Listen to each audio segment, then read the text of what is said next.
başına döndüğüm gülüzlü sonam, ömrümün ilk çağı yadıma düştü. Şairler vətəni bizim tərəflər, Tərlanın oyları yadıma düştü.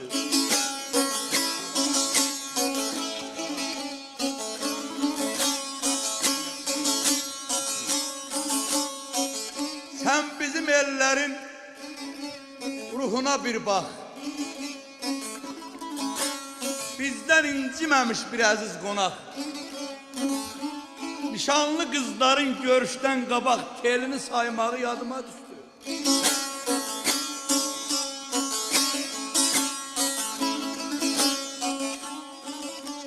Göylere baş çeken Göyəzən dağı, akşam açık olur ayın qabağı, bizim gəlinlərin bayram qabağı fəsəlli yaymağı yadıma düştü.